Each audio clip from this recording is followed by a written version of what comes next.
सिंह राशि बंधुगण एही दुई व्यक्ति तुमर मृत्यु पाई हवन करुछंती। एही दुई व्यक्ति 7 जीवन धरी तुमर शत्रु। गत 13 वर्ष धरी सेमाने तुम एवं तुमर समग्र परिवार उपरे तांत्रिक पूजा जादुविद्या एवं कला जादू करि आसुछंती। किंतु एबे सेमाने समस्त सीमा अतिक्रम करी तुमर नाम हवनरे अर्पण करुछंती। एथिरे जणे महिला एवं जणे पुरुष मध्य अछंती। आजि सेमानंको नाम खोज नचेत काली बहुत देरी होई जिवो एवं जिनिस गुडिक हातरू बाहरी जिवो एवं एही शत्रु माने तुमको ध्वंस करिबारे सफल हेबे। सेमाने केउठी रुहंती सेमानंकर परिचय कोन मु एबे तुमको कहिबाकू जाउछि। तुमको बहुत ज्ञान एवं सतर्कतार सहित आगकू बढ़िबाकू पड़िबो नचेत एही शत्रु तुमर जीवन को नर्कठारु मध्य खराप करिदेब एवं तुमे महाविपर्यय भोग करिबो। एही दुई व्यक्ति सेमानंकर तांत्रिक मंत्र एवं कला जादू सहित प्रथमे तुमर मन को आक्रमण करिबे, तुमर चिंता क्षमता को संपूर्ण नष्ट करिदेबे, धीरे धीरे तुमको क्रोधित करिबे, अत्यधिक क्रोध सृष्टि करिबे एवं तापरे तुमर स्वास्थ्य को प्रभावित करिबे। धीरे धीरे एहा तुमर परिवार तुमर पिलामानंकु तुमर घर एवं तुमे जेउठारे अछ सेठारे प्रभावित करिबो। तुमे एही विश्वासघातकर प्रभाव देखिबो। से तुमको एवं तुमर समग्र परिवार को नष्ट करिबाकू चाहुछि। बंधुगण एही शत्रु तुमर शत्रुतारे क्रोधित एवं बंधुगण आजि राति ठीक तारु तुमे बड़ बड़ असुविधा एवं बड़ संकट देखि पारिबो। तेनु बंधुगण आजि तुम पाई एही भिडियोटी को ध्यानर सहित देखिबा बहुत गुरुत्वपूर्ण कारण एही भिडियो तुमर एवं तुमर परिवारर संपूर्ण रूपरेखा को बदलाई देब।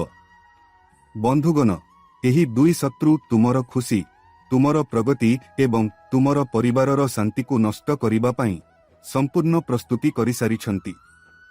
एवं जेतेबेले तुमे जानिबो जे दुई शत्रु तुमर विनाशर हवन करुछंती सेतेबेले तुमर पाद तरु माटी खसी जिवो। सेमाने आउ केही नुहंती बरं तुमर दुई अति निकट लोक जणे महिला एवं जणे पुरुष। एही दुई जन तुमर पछकू एपरी भाबरे छुरी मारिछंती जे जदि तुमे आजि एही भिडियो को अनदेखा कर तेबे काली केही तुमर घरे अराजकता को रोकी पारिबे नाही। तेनु मोर बंधुगण आजि आखि खोलो एवं प्रति सेकेंड पाई एही भिडियोटी को ध्यानर सहित सुन कारण आजि मु बाहुरे थिबा सेही दुईटी सापंको मुहरु मुखा चिरी देबाकू जाउछि। मु तुमको सेमानंकर नाम सेमानंकर रूप कहिबी एवं सेमानंकर महिला कौशल प्रकाश करिबी जहाँ सेमाने तुमको नष्ट करिबा पाई तुमर निज घर भितरे व्यवहार करुछंती।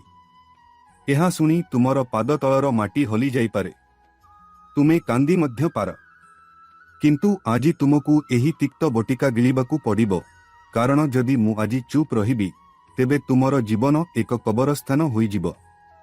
एही लोकमाने तुम विरुद्धरे एक जाल सृष्टि करिछंती जाहाकू तुमको संपूर्ण भांगिबाकू पड़िबो।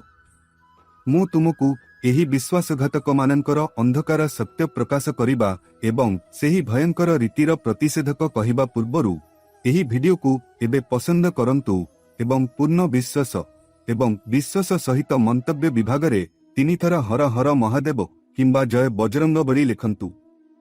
भगवान तुम घर चारिपाखरे एपरी एक सुरक्षा कवच सृष्टि करिबे जे दुनियार कोनोसी जादूकर तुमर क्षति करि पारिबो नाही। बंधुगण जेतेबेले गुरुजी आजि तुमर ग्रहगति एवं तुमर नाम थिबा स्लीप खोलिले से अत्यंत आनंदित हेले। परिचय स्पष्ट भावरे देखा जाउछि जे एही दुई व्यक्ति जणे महिला एवं जणे पुरुष तुमर निज परिवार। सेमाने तुम आगरे तुमर सबुठारु बड़ सहानुभूतिशील हेबार अभिनय करंती किंतु तुमर पछरे सेमाने तुमर सफलता प्रति एते ईर्षा करंती जे सेमाने रातिरे निद हरांती। जेतेबेले आपण एक नूतन व्यवसाय आरंभ करंती किंबा आपणक घरकू किछि अतिरिक्त टंका आसे साप सेमानंको छाती उपरे घसी घसी चलंती। सेमाने आपणंकु नष्ट करिबा पाई अघोरी मानंकु टंका खुआइछंती। आपणंको पुरुणा पोषाक आपणंको केशर गुच्छ ଏବଂ ଆପଣଙ୍କ ଘର ବାହାରୁ ମାଟି ସେହି ହବନ କୁଣ୍ଡରେ ନେଇ ପୋଡ଼ି ଦିଆଯାଏ। ଆପଣ କ'ଣ ଲକ୍ଷ୍ୟ କରିଛନ୍ତି ଯେ ଆଜିକାଲି ଆପଣଙ୍କ ଘରେ ଅନାବଶ୍ୟକ ଅସୁବିଧା କାହିଁକି ହେଉଛି? ଶେଷ ମୁହୂର୍ତ୍ତରେ ଆପଣଙ୍କ କାମ ହଠାତ୍ କାହିଁକି ନଷ୍ଟ ହୋଇଯାଏ? ଘରେ ଟଙ୍କା ଆସେ କିନ୍ତୁ କାହିଁକି ରହୁନାହିଁ? କାହିଁକି କେହି ସବୁବେଳେ ଅସୁସ୍ଥ ରୁହନ୍ତି? ମୋର ବନ୍ଧୁଗଣ, ଏହା ଆପଣଙ୍କ ଭାଗ୍ୟର ଦୋଷ ନୁହେଁ। ଏହା ସେହି କଳା ହବନର ଧୂଆଁ ଯାହା ଆପଣଙ୍କ ଘରର ଆଶୀର୍ବାଦକୁ ଗ୍ରାସ କରୁଛି। ଏହି ଦୁଇ ଜଣ ବ୍ୟକ୍ତି ଆପଣ ବଞ୍ଚିଥିବା ବେଳେ ଆପଣଙ୍କୁ ମାରିବାକୁ ଚାହାନ୍ତି। ସେମାନେ ଚାହାନ୍ତି ଯେ ଆପଣ ଦରଦ୍ର ବୋଲି ସେମାନଙ୍କ ଆଗରେ ଭିକ୍ଷା ମାଗୁ। ସେମାନେ ଆପଣଙ୍କ ଏତେ ନିକଟତର ଯେ ଆପଣ ସେମାନଙ୍କୁ ଅନ୍ଧ ଭାବରେ ବିଶ୍ୱାସ କରନ୍ତି।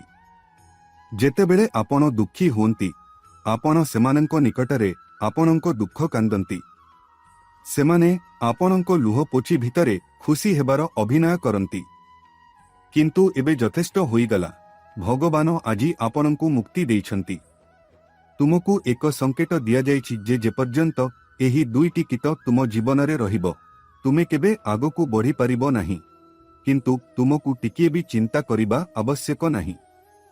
ଆଜି ଯଦି ତୁମେ ଗୁରୁଜୀ କହିଥିବା ଅବିଶ୍ୱସନୀୟ ଏବଂ ଅତ୍ୟନ୍ତ ଶକ୍ତିଶାଳୀ ପ୍ରତିକାର କର, ତେବେ ସେମାନଙ୍କର ସମସ୍ତ ହବନ, ସେମାନଙ୍କର ସମସ୍ତ ରୀତିନୀତି ପୁଣି ଥରେ ଆସି ବିଜୁଳି ପରି ସେମାନଙ୍କ ଉପରେ ପଡ଼ିବ।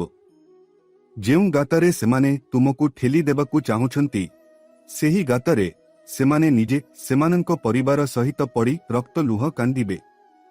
ତୁମ ଜୀବନରେ ସେହି ଖୁସି ଆସିବ ଯାହା ପାଇଁ ତୁମେ ଆଗ୍ରହୀ। ତୁମେ ବ୍ୟବସାୟ, ଚାକିରି ଏବଂ ପ୍ରତ୍ୟେକ ଅଟକିଥିବା କାମରେ ଏତେ ଶୀଘ୍ର ସଫଳତା ପାଇବ ଯେ ଏହି ଶତ୍ରୁମାନେ ଜଡ଼ି ପାଉଁଶ ହୋଇଯିବେ। ତେଣୁ ଶେଷରେ ସେହି ମହିଳା ଏବଂ ପୁରୁଷ କିଏ, ସେମାନଙ୍କର ପରିଚୟ କ'ଣ ଏବଂ ସେମାନଙ୍କର ପରିଚୟ କ'ଣ, ମୁଁ ଭବିଷ୍ୟତରେ ତୁମକୁ ଏସବୁ କହିବି। କିନ୍ତୁ ଏକମାତ୍ର ସର୍ତ୍ତ ହେଉଛି ତୁମେ ଏହି ଭିଡିଓକୁ ଛାଡ଼ି ନ ଦେଇ ସମ୍ପୂର୍ଣ୍ଣ ଭାବରେ ଦେଖିବା ଉଚିତ, କାରଣ ଅଧାପନ୍ତରିଆ ଜ୍ଞାନ ତୁମ ଜୀବନରେ ଏକ ବଡ଼ ଭୂମିକମ୍ପ ଆଣିପାରେ। ବନ୍ଧୁଗଣ, ତୁମେ ଜାଣ ଶତ୍ରୁତା ବିଷୟରେ ସବୁଠାରୁ ଭୟଙ୍କର ଏବଂ ଭୟଙ୍କର କଥା କ'ଣ? ଶତ୍ରୁତା କେବେ ବି ସେହି ବ୍ୟକ୍ତି ଦ୍ୱାରା କରାଯାଏ ନାହିଁ ଯାହାକୁ ତୁମେ ଜାଣିନାହଁ, ଯିଏ ତୁମଠାରୁ ମାଇଲ ଦୂରରେ ବସିଛି କିମ୍ବା ଯାହା ସହିତ ତୁମେ କେବେ କୌଣସି କାରବାର କରିନାହଁ। ଯେତେବେଳେ ଜଣେ ଅପରିଚିତ କିମ୍ବା ଅଜଣା ବ୍ୟକ୍ତି ଆମକୁ ଆକ୍ରମଣ କରେ, କେବଳ ଆମର ଶରୀର ଆଘାତ ପାଏ ଏବଂ ଆମେ ସୁସ୍ଥ ହୋଇଯାଉ। କିନ୍ତୁ ମୋର ଭାଇ, ଶତ୍ରୁତା ସର୍ବଦା ସେହି ବ୍ୟକ୍ତି ଦ୍ୱାରା କରାଯାଏ ଯିଏ ତୁମ ସହିତ ତୁମର ଥାଳିରେ ବସି ଖାଦ୍ୟ ଖାଇଛି, ଯିଏ ତୁମର ଖୁସିରେ ତୁମର କାନ୍ଧରେ ହାତ ରଖି କାନ୍ଦିବାର ସବୁଠାରୁ ବଡ଼ ନାଟକ କରିଛି। ପ୍ରକୃତ ଶତ୍ରୁ ହେଉଛି ସେ ଯିଏ ତୁମର ନିଜ ଘର ଅଗଣାରେ ଚକିରେ ବସି ତୁମର ମୂଳ କାଟି ଦେଉଛି ଏବଂ ତୁମେ ଏତେ ସରଳ ଏବଂ ନିର୍ଦ୍ଦୋଷ ଯେ ତୁମେ ତାକୁ ନିଜ ଛାତି ପାଖରେ ଧରି ବସିଛ ଯେ ସେ ତୁମର ନିଜର। ଯେତେବେଳେ ସେମାନେ ତୁମକୁ ପଛରୁ ଛୁରୀ ମାରିବେ, ସେତେବେଳେ ଶରୀର ନୁହେଁ ବରଂ ଆତ୍ମା କଟିଯାଏ। ଯେତେବେଳେ ବାବାଙ୍କ ପରିଚୟରେ ତୁମର ନାମର ପୃଷ୍ଠା ଖୋଲିଲା, ସେତେବେଳେ ସେଥିରେ ଦୁଇ ଜଣ ବ୍ୟକ୍ତିଙ୍କ ମୁହଁ ସ୍ପଷ୍ଟ ଭାବରେ ଉଭା ହେଲା ଏବଂ ମୋର ଭାଇ, ସେମାନଙ୍କର ବାସ୍ତବତା ଏବଂ ସେମାନଙ୍କର ଅନ୍ଧକାର ପାର୍ଶ ଆଜି ସତ୍ୟ ଜାଣିବା ଦ୍ୱାରା ତୁମର ପାଦ ତଳୁ ମାଟି ଖସିଯିବ। ତୁମର ରକ୍ତ ଫୁଟି ଉଠିବ ଏବଂ ତୁମେ ଭାବିବାକୁ ବାଧ୍ୟ ହେବ ଯେ ଏହି କଳିଯୁଗରେ ମାନବତା ପ୍ରକୃତରେ ଏତେ ତଳକୁ ଖସିଯାଇଛି କି? ବନ୍ଧୁଗଣ, ବାବାଙ୍କ ପରିଚୟରେ ତୁମେ ଦେଖିଥିବା ପ୍ରଥମ ଭୟଙ୍କର ଛାୟା ହେଉଛି ଜଣେ ମହିଳାଙ୍କର ଯିଏ ବାରମ୍ବାର ତୁମ ଘରକୁ ଆସିଥାଏ। ସେ କୌଣସି ଦୂର ସମ୍ପର୍କୀୟ କିମ୍ବା ଅଜଣା ଅପରିଚିତ ବ୍ୟକ୍ତି ନୁହନ୍ତି, ବରଂ ତୁମର ଅତି ନିକଟ ପରିଚିତ, ତୁମର ପରିଚିତ ବ୍ୟକ୍ତିଙ୍କ ମଧ୍ୟରୁ ଜଣେ ତୁମ ପାଖରେ ରହୁଥିବା। ଆଜି ତୁମ ମନରେ ଏହି ସବୁଠାରୁ ବଡ଼ ସଂକେତ ରଖନ୍ତୁ। ଯେତେବେଳେ ସେ ତୁମ ଘରକୁ ଆସେ, ତାଙ୍କର ନଜର ତୁମର ଦେବତାଙ୍କ ମନ୍ଦିର କିମ୍ବା ତୁମର ମୁହଁ ଉପରେ ନାହିଁ। ସେ ସବୁବେଳେ ତୁମର ଘରର ଜିନିଷଗୁଡ଼ିକୁ ଏକ ଅଦ୍ଭୁତ ଦୃଷ୍ଟି ସହିତ ଚାହିଁ ରଖେ। ଯଦି ତୁମ ଘରେ କୌଣସି ନୂତନ ଜିନିଷ ଆସେ, ତୁମେ ନୂଆ ପୋଷାକ ପିନ୍ଧି ଚାଲିଯାଅ, ତୁମ ସ୍ତ୍ରୀ ନୂଆ ଅଳଙ୍କାର ପିନ୍ଧି ଚାଲିଯାଅ, ଘରେ ଏକ ନୂତନ ଗାଡ଼ି ଆସେ କିମ୍ବା ତୁମ ଘରେ ଖୁସିର ଏକ ଛୋଟ ମୁହୂର୍ତ୍ତ ମଧ୍ୟ ଆସେ, ତା ଆଖିରେ ଏକ ଅଦ୍ଭୁତ ଚମକ ଏବଂ ଭୟଙ୍କର ଈର୍ଷା ସ୍ପଷ୍ଟ ଭାବରେ ଦେଖାଯାଏ। ଯେତେବେଳେ ତୁମର ପିଲାମାନେ ଜୀବନରେ କିଛି ଭଲ କରନ୍ତି, ସ୍କୁଲ କିମ୍ବା କାମରେ ପ୍ରଗତି କରନ୍ତି, से ताली बजाई बहुत खुशी हेबार अभिनय करती। से तुमर पिलामानंकु आदर करिबार अभिनय करती, किंतु भितरे भितरे तार रक्त कोइला परी जळे। तुमर पिलामाने किपरि तांकठारु अधिक सफलता पाइछंती ताहा से सह्य करिपारंती नाही। से तुमकु मीठा कथा कहिबे, बा तुमे एते उन्नति करिछ, परमेश्वर तुमकु आशीर्वाद करंतु, तुमे आमर निजर, तुमर खुशी रे आमर खुशी निहित। तुमर घर स्वर्ग परी, किंतु बंधु तार जीभ एवं तार हृदयर गभीरता विपदपूर्ण विषय परिपूर्ण। तुमर द्र बाहरकु पाद देबा मात्रे तार प्रकृत एवं भयंकर उद्देश्य प्रकाश पाए। अन्य महिलांक मध्यरे बसी से तुमकु एवं तुमर परिवारकु खराप कथा कहे, तुमर चरित्र उपरे आक्षेप करे एवं तुमर सामाजिक प्रतिष्ठाकु कलंकित करिबाकु कोनोसी कसरत छाड़े नाही। आउ सबुठारु भयंकर कथा हेउछि, बंधुगण, एही महिला जनक आपणक आनंदर खुशीकु भांगिबा पई गुप्त भावरे आपणक घर बाहरर माटी, आपणक किंबा आपणक पिलामानंकर पुरुना परित्यक्त पोषाक, आपणक जोतार धूली एवं आपणक कंकाळर केशर गुच्छ चोरी करी कोनोसी भयंकर जादूकरंकु देइछंती। एही सेही महिला जिए आजी रातिरे सेही कला हवन कुंड सम्मुखरे बसी आपणक खुशी पाई बलिदान देउछंती। तांकर एकमात्र उद्देश्य हेउछि आपणक घरे सर्वदा कलहर नृत्य हेउ। स्मी एवं स्त्रींक मध्यरे केबेबी विवाद न हेबा उचित। सेमाने प्रत्येक छोट छोट कथारे विच्छेद पर्यंत झगड़ा करिबा उचित एवं आपणक पिलामाने केबेबी उन्नति करि परिबे नाही एवं सबुबेले द्रद्र बुलिबा उचित। एही महिला चाहंती जे आपणक घर, आपणक खाद्य एवं धनर समृद्धि सबुदिन पाई बंद होई जाऊ एवं आपण प्रत्येक टंका पाई भिक्षा करंतु। बंधुगण, आपणकु आहुरी सतर्क एवं सतर्क रहिबा आवश्यक, कारण चैत्र नवरात्रि आरंभ हेबाकु जाउछि। ज्योतिष शास्त्र एवं अघोर विद्यारे एही समयकु समग्र वर्षर सबुठारु विपदपूर्ण, रहस्यमय एवं शक्तिशाली समय भावरे विवेचना करा जाय। एही समयरे सकारात्मक एवं नकारात्मक शक्ति उभय सेमानंकर शीर्षरे थाए। एही समय हेउछि माता रानी पृथ्वीकु आसीबा पूर्वरु एवं अमावास्यार अंधार राति आसीबाकु जाउछि। एही समयरे तांत्रिक, अघोरी एवं कला जादू करुथिबा लोकमाने सेमानंकर सबुठारु खराप एवं भयंकर शक्ति प्रमाणित करंती। 10 नवेम्बर मध्यरात्रि रे श्मशानरे बसी तुमर विनाश पाई मंत्र जप करा जाउछि। तुमर फोटोरे लाल सिंदूर एवं एक कटा लेंबू अर्पण करा जाउछि एवं तुमर एही दुई शत्रु, महिला एवं पुरुष, एही समयर पूर्ण फायदा उठाइछंती। सेमाने तुमर विनाश पाई आरंभ करितिबा हवन पाई पानी परी टंका खर्च करिछंती। सेमाने तुमकु नष्ट होइतिबा देखिबा पाई निजर पकेट खाली करुछंती। एही नवरात्रि पूर्वरु तुमर समस्त खुशीकु बलिदान देबा पाई एही हवन करा जाउछि, जहाद्वारा माता देवींक कृपा एवं भगवानंक आशीर्वाद तुम पाखरे न पहुंचे। एही समयरे नकारात्मक शक्ति एते प्रभावशाली जे एक छोट तांत्रिक विधि मध्य जणे सुस्थ एवं सबल व्यक्तिंकु बिछणारे पकाई पारे, राताराति तांको लक्ष लक्ष टंकार व्यवसाय को नष्ट करि पारे एवं एक सुखी परिवार को पाउंस करि पारे। आउ एही विश्वासघातक माने बहुत दूर रे नाहंती। सेमाने आपणक घरे पशिबा पाई कंकड़ा परी आपणक चारि पाखरे घुरी बुलुछंती, सामान्य सुजोग अपेक्षारे। बंधुगण, बहुत सतर्क रुहंतु। एहा संभव जे आगामी किछि दिन मध्यरे सेमाने आपणक घरकु किछि मिठा बाहाना नेई आसीबे। मिठार एक बाक्स, एक उपहार किंबा केवल आपणक भल पाइबा पचारिबा पाई सेमाने आजी आसीबे।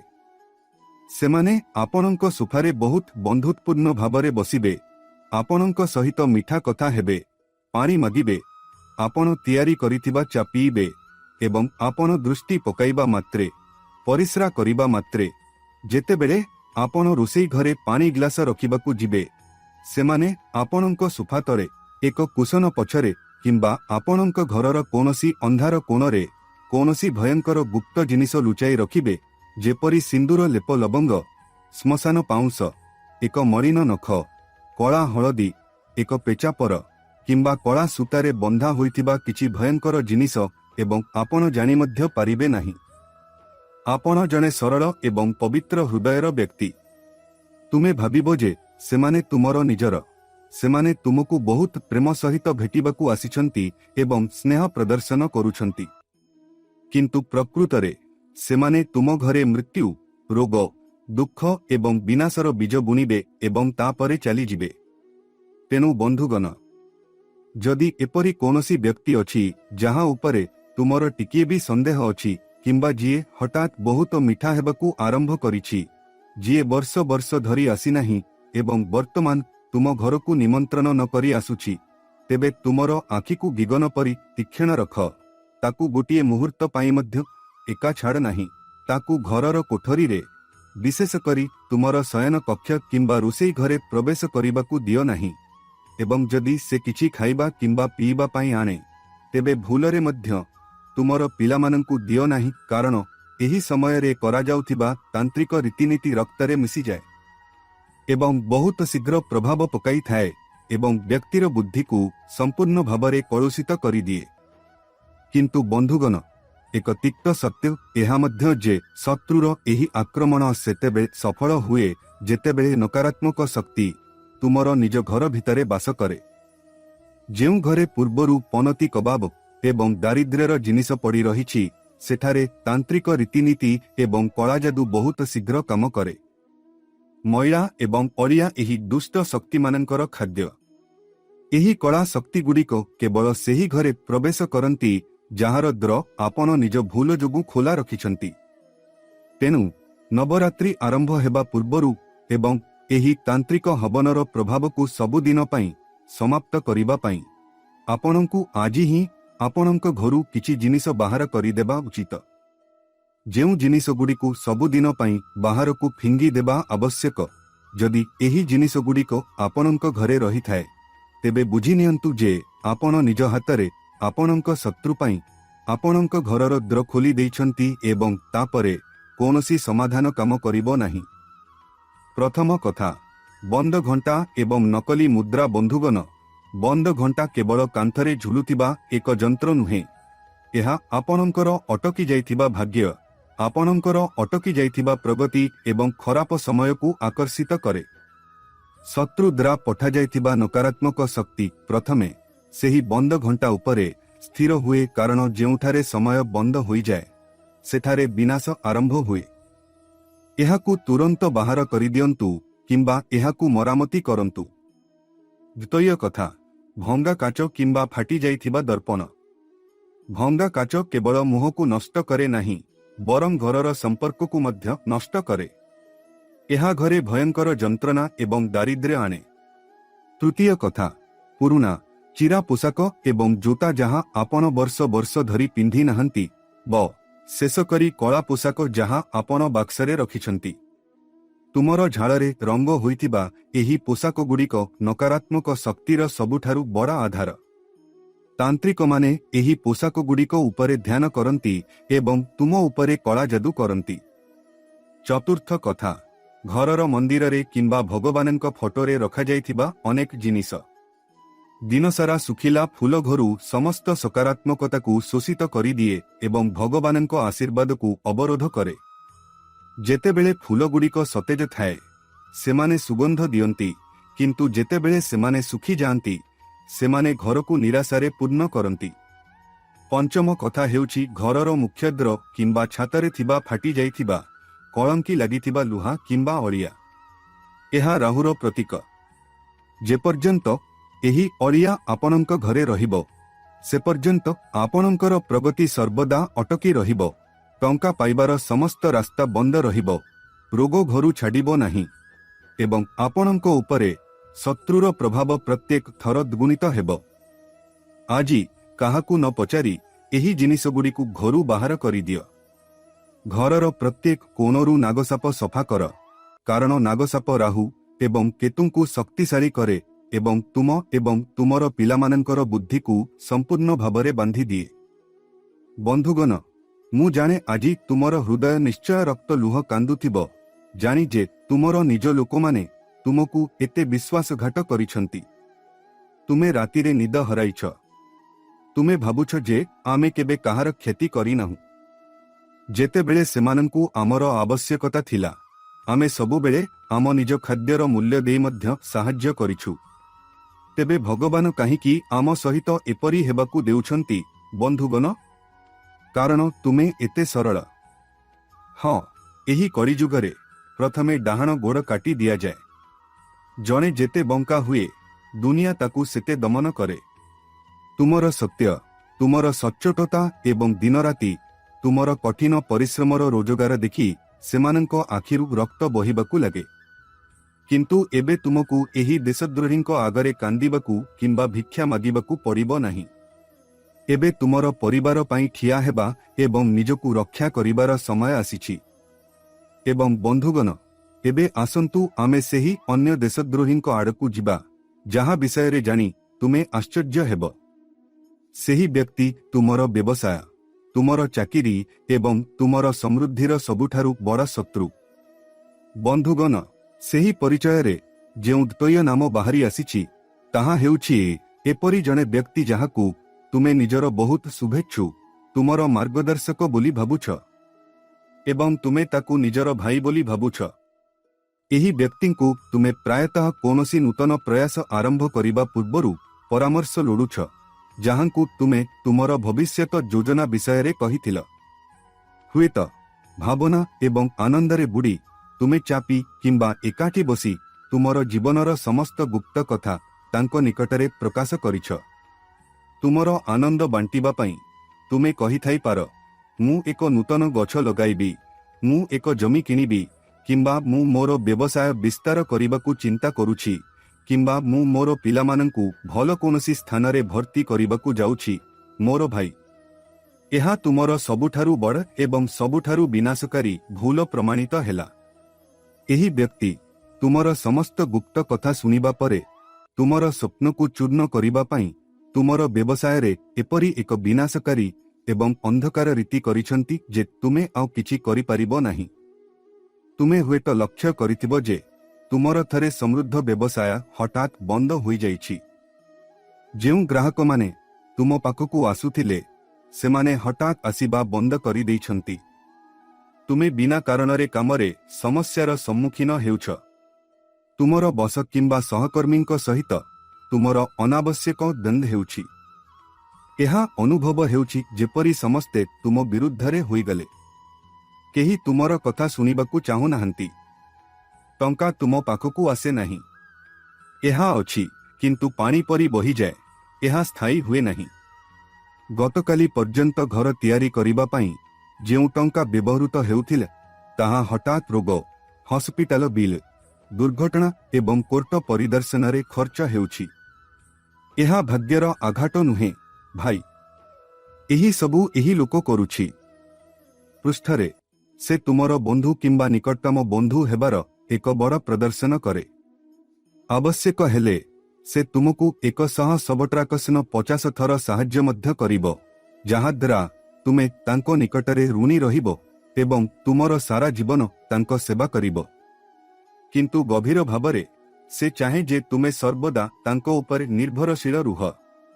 ତୁମେ ସାରା ଜୀବନ ତାଙ୍କ ପାଇଁ ଭିକ୍ଷା ମାଗୁଛ ଏବଂ ତୁମେ କେବେ ତାଙ୍କଠାରୁ ଆଗକୁ ବଢ଼ିପାରିବ ନାହିଁ। ବନ୍ଧୁଗଣ, ଯଦି ତୁମେ ମୋ କଥା ଟିକିଏ ବି ବିଶ୍ୱାସ କରୁନାହଁ, ତେବେ ଆଜି ରାତିରେ ଏକା ବସି ନିଜ ଜୀବନକୁ ଦେଖ। ମୁଁ ଯେଉଁ ଲକ୍ଷଣଗୁଡ଼ିକ ବର୍ଣ୍ଣନା କରୁଛି, ତାହା କ'ଣ ଗତ କିଛି ମାସ ମଧ୍ୟରେ ତୁମ ସହିତ ଘଟୁଛି? ତୁମ ଘରେ କ'ଣ ଛୋଟ ଛୋଟ କଥାକୁ ନେଇ ହଠାତ୍ ଭୟଙ୍କର ଝଗଡ଼ା ହୋଇନାହିଁ? କୌଣସି ବଡ଼ ସମସ୍ୟା ବିନା? ଏପରି କୌଣସି ଦୁନିଆ ଅଛି କି ଯେଉଁଠାରେ ପରସ୍ପରର ମୁହଁ ଦେଖିବାକୁ ଇଚ୍ଛା ହୁଏ ନାହିଁ? ଆପଣ କିମ୍ବା ଆପଣଙ୍କ ପରିବାରର କୌଣସି ସଦସ୍ୟ ହଠାତ୍ ଅସୁସ୍ଥ ହେବାକୁ ଲାଗିଛନ୍ତି କି? ଆପଣଙ୍କ ଶରୀର ସବୁବେଳେ ଦୁର୍ବଳ ଅନୁଭବ ହୁଏ। ଆପଣ ଆଳସ୍ୟ ଅନୁଭବ କରନ୍ତି। ଆପଣଙ୍କୁ କିଛି କରିବାକୁ ଇଚ୍ଛା ହୁଏ ନାହିଁ। କିନ୍ତୁ ଯେତେବେଳେ ଆପଣ ଡାକ୍ତରଙ୍କ ପାଖକୁ ଯାଆନ୍ତି, ଡାକ୍ତରୀ ରିପୋର୍ଟରେ କୌଣସି ରୋଗ ନିଶ୍ଚିତ ହୁଏ ନାହିଁ। ଡାକ୍ତର ମଧ୍ୟ କୁହନ୍ତି ଯେ ସବୁକିଛି ସ୍ୱାଭାବିକ ଅଛି। ଆପଣଙ୍କ ଘରେ ଥିବା ସବୁଜ ତୁଳସୀ ଗଛ, ଯାହାକୁ ଆପଣ ପ୍ରତିଦିନ ପାଣି ଦିଅନ୍ତି, ହଠାତ୍ କୌଣସି କାରଣ ବିନା ଶୁଖିବାକୁ ଲାଗିଲା କି? ରୋଷେଇ ଘରେ କ୍ଷୀର ବାରମ୍ବାର ଫୁଟୁନାହିଁ କି ସଦ୍ୟ ରନ୍ଧା ଖାଦ୍ୟ ଶୀଘ୍ର ନଷ୍ଟ ହେଉନାହିଁ କି? ଆପଣ କ'ଣ ରାତିରେ ହଠାତ୍ ଉଠି ପଡ଼ନ୍ତି ନାହିଁ ଯେପରି କେହି ଆପଣଙ୍କୁ ଅନ୍ଧାରରେ ଚାହିଁ ରହିଛି କିମ୍ବା କେହି ଆପଣଙ୍କ ଛାତିରେ ଏକ ଭାରୀ ପଥର ରଖିଛି ଯାହା ନିଶ୍ୱାସ ନେବାରେ କଷ୍ଟ କରୁଛି? ଆପଣ କ'ଣ ମେଳା ପାଣିରେ କଳା ସାପ କିମ୍ବା ଉଚ୍ଚତାରୁ ପଡ଼ିବାର ଭୟଙ୍କର ସ୍ୱପ୍ନ ଦେଖନ୍ତି ନାହିଁ? ଘରକୁ ଫେରିବା ମାତ୍ରେ ଆପଣ କ'ଣ ଏକ ଅଦ୍ଭୁତ ଉଦାତ୍ତ, ଚିଡ଼ଚିଡ଼ା, ଭାରୀ କିମ୍ବା କେତେବେଳେ ପଚା ମାଂସ ପରି ଏକ ଅଦ୍ଭୁତ ଗନ୍ଧ ଅନୁଭବ କରନ୍ତି ନାହିଁ ଯାହା କିଛି ସମୟ ପରେ ଅଦୃଶ୍ୟ ହୋଇଯାଏ? ଯଦି ତୁମ ସହିତ ଏସବୁ ଘଟୁଛି ତେବେ ମୋର ଭାଇ, ନିଜକୁ ଠକ ନାହିଁ। ବୁଝ ଯେ ସେହି ଭୟଙ୍କର ତାନ୍ତ୍ରିକ ହବନ ଏବଂ ତାଙ୍କ ଭସ୍ମର କଳା ଧୂଆଁ ତୁମ ଘରେ ସମ୍ପୂର୍ଣ୍ଣ ପ୍ରବେଶ କରିଛି। ସେହି ଆଉରି ଏବଂ ଏହି ଦୁଇ ବିଶ୍ୱାସଘାତକ ମିଶି ତୁମ ଜୀବନକୁ ଏକ ଜୀବନ୍ତ ନର୍କ କରିବାକୁ ଚାହୁଁଛନ୍ତି ଯେଉଁଠାରୁ ତୁମେ କେବେ ବି କୌଣସି ମୂଲ୍ୟରେ ବାହାରକୁ ଆସିପାରିବ ନାହିଁ। ସେମାନେ ତୁମକୁ ପ୍ରତ୍ୟେକ ଦିଗରୁ ଭାଙ୍ଗିବାକୁ ଚାହୁଁଛନ୍ତି, ଶାରୀରିକ, ମାନସିକ ଏବଂ ଆର୍ଥିକ ଦୃଷ୍ଟିରୁ। କିନ୍ତୁ ବନ୍ଧୁଗଣ, ଏହି ବିନାଶର କୌଣସି ସ୍ଥାନରେ ତୁମେ ମଧ୍ୟ ଏକ ବହୁତ ଛୋଟ କିନ୍ତୁ ବହୁତ ବଡ଼ ଭୁଲ କରିଛ। ତୁମେ ଜଣେ ବହୁତ ପବିତ୍ର ହୃଦୟର ବ୍ୟକ୍ତି। ତୁମ ମନରେ କୌଣସି ଛଳନା ନାହିଁ। ତୁମେ ଭାବ ଯେ ଯେପରି ତୁମେ ସମସ୍ତଙ୍କ ପାଇଁ ଭଲ ଚିନ୍ତା କର ଏବଂ କାହା ପାଇଁ ଅମଙ୍ଗଳ କାମନା କର ନାହିଁ, ସେହିପରି ସମସ୍ତେ ତୁମ ପାଇଁ ଭଲ ଚିନ୍ତା କରୁଥିବେ। ଏହି ନିର୍ଦ୍ଦୋଷତାରେ, ଏହି ସରଳତାରେ ତୁମେ ସମସ୍ତଙ୍କ ସମ୍ମୁଖରେ ତୁମର ଖୁସି, ତୁମର ସଫଳତା, ତୁମର ଭବିଷ୍ୟତ ଯୋଜନା ଗାନ କର। କିନ୍ତୁ ମନେ ରଖ ଭାଇ, ପ୍ରତ୍ୟେକ ହସୁଥିବା ମୁହଁ ତୁମର ବନ୍ଧୁ ନୁହେଁ। ତୁମର ପିଠି ଚାପୁଡ଼ା ଦେଉଥିବା ପ୍ରତ୍ୟେକ ହାତ ଆଶୀର୍ବାଦ ଦିଏ ନାହିଁ। କିଛି ହାତ କେବଳ କେଉଁଠାରେ ଛୁରା ମାରିବେ ତାହା ଦେଖିବା ପାଇଁ ତୁମର ପିଠି ଚାପୁଡ଼ା ଦିଅନ୍ତି। ଆଜିର ଅନ୍ଧକାର କଳିଯୁଗରେ ଲୋକମାନେ ତୁମର ଦୁଃଖରେ ଏତେ ଦୁଃଖିତ ନୁହଁ ଯେତେ ସେମାନେ ତୁମର ଛୋଟ ଖୁସିରେ ପୋଡ଼ି ପାଉଁଶ ହୋଇଯାଆନ୍ତି। ତେଣୁ ଆଜିଠାରୁ ତୁମର ପ୍ରଗତି ବିଷୟରେ ତୁମ ମନରେ ଏକ ଗଣ୍ଠି ସୃଷ୍ଟି କର। ଭୁଲରେ ମଧ୍ୟ କାହାକୁ ତୁମର ଖୁସି, ତୁମର ରୋଜଗାର ଏବଂ ତୁମର ଭବିଷ୍ୟତ ଯୋଜନା ପ୍ରକାଶ କର ନାହିଁ, ସେ ତୁମର ଯେତେ ନିକଟତର ହେଉନା କାହିଁକି। ଦୁଷ୍ଟ ନଜର ବହୁତ ଖରାପ ଜିନିଷ ବନ୍ଧୁଗଣ। ଦୁଷ୍ଟ ନଜର ଗୋଟିଏ ସବୁଜ ଗଛକୁ ଶୁଖାଇ ଦିଏ ଏବଂ ଏକ ଶକ୍ତ ପଥରକୁ ମଧ୍ୟ ଦୁଇ ଭାଗ କରିଦିଏ। ତେବେ ତୁମର ଘର, ତୁମର ନାଜୁକ ଶରୀର ଏବଂ ତୁମର ବ୍ୟବସାୟ କ'ଣ? ତୁମର ଓଠକୁ ବନ୍ଦ କର ଏବଂ ନିଜ କାମରେ ଲଗା। ତୁମର ନୀରବତା ହେଉଛି ତୁମର ସବୁଠାରୁ ବଡ଼ ଅସ୍ତ୍ର। ସଫଳତା ଶବ୍ଦ ନ କରିବା ପର୍ଯ୍ୟନ୍ତ ତୁମର ଯୋଜନା କାହାକୁ ପ୍ରକାଶ କର ନାହିଁ। ବାଗେଶ୍ୱର ଧାମ ସରକାରଙ୍କ ଅନନ୍ତ କୃପାରୁ ଏବଂ ଗୁରୁଙ୍କ ଭୂମିକା ଅନୁଯାୟୀ ବର୍ତ୍ତମାନ ମୁଁ ଆପଣଙ୍କୁ ଏକ ବଡ଼ ପ୍ରତିକାର କହିବାକୁ ଯାଉଛି ଯାହା ଆପଣଙ୍କୁ ଏହି ସମୟରେ ନବରାତ୍ରି ଆରମ୍ଭ ହେବା ପୂର୍ବରୁ କରିବାକୁ ପଡ଼ିବ। ଏହି ପ୍ରତିକାର ଏତେ ତ୍ରୁଟିହୀନ ଏବଂ ଏତେ ଶକ୍ତିଶାଳୀ ଯେ ଆପଣ ଏହା କରିବା ମାତ୍ରେ ସେହି ଦେଶଦ୍ରୋହୀଙ୍କ ଦ୍ୱାରା କରାଯାଇଥିବା ସମସ୍ତ ହବନ, ତାଙ୍କର ସମସ୍ତ ତାନ୍ତ୍ରିକ କାର୍ଯ୍ୟ, ତାଙ୍କର ସମସ୍ତ ଧର୍ମ, ତାଙ୍କ ଦ୍ୱାରା ପଠାଯାଇଥିବା ସମସ୍ତ ତୀର ଏକ ଝଲକରେ ନଷ୍ଟ ହୋଇଯିବ। ତାଙ୍କ ଛାତି ଓଲଟ ପାଲଟ ହୋଇଯିବ। ସେ ରାତି ସାରା ଶୋଇ ରହିବେ ଏବଂ ସେ ରକ୍ତର ଲୁହ କାନ୍ଦିବେ। ସେ ଆପଣଙ୍କ ପାଇଁ ଖୋଳିଥିବା ଗର୍ତ୍ତ, ସେ ନିଜେ ତାଙ୍କ ସମଗ୍ର ପରିବାର ସହିତ ସେହି ଗର୍ତ୍ତରେ ପଡ଼ିଯିବେ। ଧନ ଦେଇ ଶୁଣନ୍ତୁ ବନ୍ଧୁଗଣ, ଗୋଟିଏ ଶବ୍ଦ ମଧ୍ୟ ହାତଛଡ଼ା କରିବା ଉଚିତ ନୁହେଁ। ଆପଣ ବଜାରରୁ ଅଳ୍ପ ହଳଦିଆ ସୋରିଷ, 5ଟି ଶୁଦ୍ଧ କର୍ପୂର ଫଳକ ଏବଂ 7ଟି ଫୁଲର ଲବଙ୍ଗ ଆଣିବା ଉଚିତ। ଧନ ରଖନ୍ତୁ ଯେ ଲବଙ୍ଗ ଭାଙ୍ଗି ନାହିଁ, ଏହା ଫୁଲରେ ଭର୍ତ୍ତି ହେବା ଉଚିତ। ସନ୍ଧ୍ୟା ସମୟରେ ଯେତେବେଳେ ସୂର୍ଯ୍ୟ ଅସ୍ତ ହେଉଛନ୍ତି ଏବଂ ଉଭୟ ଘଣ୍ଟା ବାଜୁଛି, ସେତେବେଳେ ଆପଣଙ୍କ ଘରର ମୁଖଦ୍ୱାର ନିକଟରେ ଠିଆ ହେବା ଆହୁରି ଭଲ। ସେହି 5ଟି କର୍ପୂର ଫଳକ ରଖି, ତା ଉପରେ 7ଟି ଲବଙ୍ଗ ରଖି, ଏକ ଛୋଟ ହଳଦିଆ ସୋରିଷ ରଖି, ଏବେ ଆଖି ବନ୍ଦ କରି ନିଜ ପ୍ରିୟ ଦେବତା ବାଗେଶ୍ୱର ବାଲାଜୀ କିମ୍ବା ମାତା ରାଣୀଙ୍କ ଉପରେ ହୃଦୟରୁ ଧନ କରି ହାତ ଯୋଡ଼ି ପ୍ରାର୍ଥନା କରନ୍ତୁ ଯେ ହେ ଭଗବାନ, ଯିଏ ମୋ ପରିବାର ଉପରେ ଏହି ସଙ୍କଟ ଆଣିଛି, ଆପଣ ଏହାକୁ ଦୂର କରନ୍ତୁ। ମୋ ଘରର ଖୁସି ଫେରିଆସିବ ଏବଂ ମୋର ଶତ୍ରୁମାନେ ନଷ୍ଟ ହୋଇଯିବେ। ଏବଂ ତା ପରେ ଧୂଆଁ ବାହାରିବା ମାତ୍ରେ ଏହି ଦୀପକୁ ଏକ ମାଚିସ କାଠିରେ ଜଳାନ୍ତୁ। କର୍ପୂର ଏବଂ ଲବଙ୍ଗର ଗନ୍ଧ ଜଳୁଛି। ଏହି ଦୀପକୁ ଆପଣଙ୍କ ଘରର ମୁଖଦ୍ରରୁ ଆରମ୍ଭ କରି କୋଠରୀର ପ୍ରତ୍ୟେକ କୋଣ ପର୍ଯ୍ୟନ୍ତ, ରୋଷେଇ ଘରୁ ଶ୍ରେଣୀକକ୍ଷ ପର୍ଯ୍ୟନ୍ତ, ବାଥରୁମର ବାହାରେ ଏବଂ ମନ ସମ୍ପୂର୍ଣ୍ଣ ବିଶ୍ୱାସ ଏବଂ ଛାତ ପର୍ଯ୍ୟନ୍ତ ନିରନ୍ତର ହମତେ ରୁଦ୍ରତିକା ହମ୍ଫଟ କିମ୍ବା ଜୟ ବଜବ୍ରାଙ୍ଗାଲି ଜପ କରୁଛି। ତୁମ ମୁଣ୍ଡର ଭାରାକ୍ରାନ୍ତତା, କାନ୍ଧର ଯନ୍ତ୍ରଣା ଏବଂ ତୁମ ଘରର ଚାପ ଦୂର ହୋଇଯାଉଛି। ତୁମ ଘର ଉପରେ ଯେଉଁ ନକାରାତ୍ମକ ଶକ୍ତି, ମହିଳା ଏବଂ ପୁରୁଷ ଯେଉଁ ମନ୍ଦ ଦୃଷ୍ଟି ପକାଇଥିଲେ, ତାହା ହଳଦିଆ ସୋରିଷ ଦାନା ଫଟାଫଟା ଶବ୍ଦରେ ଚିତ୍କାର କରି ତୁମ ଘରୁ ବାହାରକୁ ପଳାଇଯିବ। ଶେଷରେ ଘର ପରିକ୍ରମା ସମାପ୍ତ କରିବା ପରେ ସେହି ଜଳନ୍ତା ଦୀପଟିକୁ ତୁମ ଘରର ମୁଖ୍ୟଦ୍ୱାର ବାହାରେ ତୁମର ଡାହାଣ ପାର୍ଶ୍ୱରେ ଭୂମିରେ ରଖ। ଏହି ଜଳନ୍ତା ଦୀପଟି ତୁମ ଘର ବାହାରେ ଏପରି ଏକ ଅଗ୍ନିର ପ୍ରହରୀ, ଏପରି ଲକ୍ଷ୍ୟମଣ ରେଖା ସୃଷ୍ଟି କରିବ ଯେ କୌଣସି ଅଘୋରୀ, କୌଣସି ତାନ୍ତ୍ରିକ ବିଦ୍ୟା କିମ୍ବା କୌଣସି ମନ୍ଦ ଦୃଷ୍ଟି ତୁମର ଦ୍ୱାର ପାର କରିପାରିବ ନାହିଁ। ବନ୍ଧୁଗଣ, ମୁଁ ପୂର୍ଣ୍ଣ ବିଶ୍ୱାସ ସହିତ କହୁଛି, ଯେଉଁଦିନ ତୁମେ ଏହି ପ୍ରତିକାର ଗ୍ରହଣ କରିବ, ତୁମର ପଡ଼ି ରହିଥିବା କାମ ଏତେ ଶୀଘ୍ର ସମାପ୍ତ ହେବ ଯେ ବିଷ ଦେଖି ବସିବ।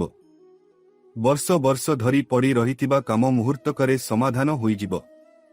ତୁମକୁ ରକ୍ତ ଲୁହ କନ୍ଦାଇବାକୁ ଶପଥ ନେଇଥିବା ସେହି ଦୁଇ ବିଶ୍ୱାସଘାତକ ପ୍ରତ୍ୟେକ ପଇସା ଉପରେ ନିର୍ଭରଶୀଳ ହୋଇଯିବେ।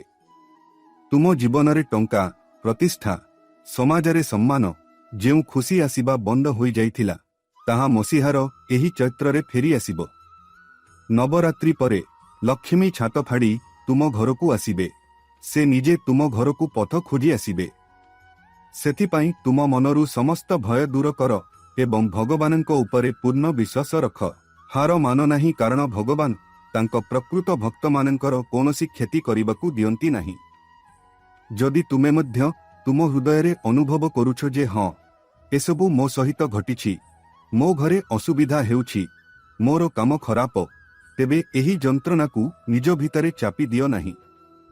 କୌଣସି ଭୟ ବିନା, କୌଣସି ଲଜ୍ଜା ବିନା କମେଣ୍ଟ ବାକ୍ସରେ ତୁମର ଚିନ୍ତାଧାରା ଲେଖ, ତୁମର କଥା ଲେଖ ଏବଂ ପୂର୍ଣ୍ଣ ବିଶ୍ୱାସ ଏବଂ ପୂର୍ଣ୍ଣ ଶକ୍ତି ସହିତ 3 ଥର ଜୟ ମାତା ଦୀ କିମ୍ବା ଜୟ ବାଗେଶ୍ୱର ଧାମ କିମ୍ବା ଜୟ ବଜରଙ୍ଗ ବଳି ଲେଖ। ତୁମର ଗୋଟିଏ ମନ୍ତବ୍ୟ ତୁମର ବିଶ୍ୱାସର ମୋହର। ଭିଡିଓକୁ ଲାଇକ୍ କରିବାକୁ ଭୁଲ ନାହିଁ, କାରଣ ଏହା କେବଳ ଏକ ଭିଡିଓ ନୁହେଁ, ଏହା ତୁମର ଏବଂ ତୁମର ପରିବାରର ଜୀବନ ରକ୍ଷା କରିବାର ପ୍ରଶ୍ନ। ଏହା ସତ୍ୟର ବିଜୟର ପ୍ରଶ୍ନ। ଭଗବାନ ତୁମର ଘରକୁ ସବୁବେଳେ ଖୁସିରେ ପରିପୂର୍ଣ୍ଣ ରଖନ୍ତୁ। ଖୁସି ରୁହ, ସତର୍କ ରୁହ ଏବଂ ସୁରକ୍ଷିତ ରୁହ।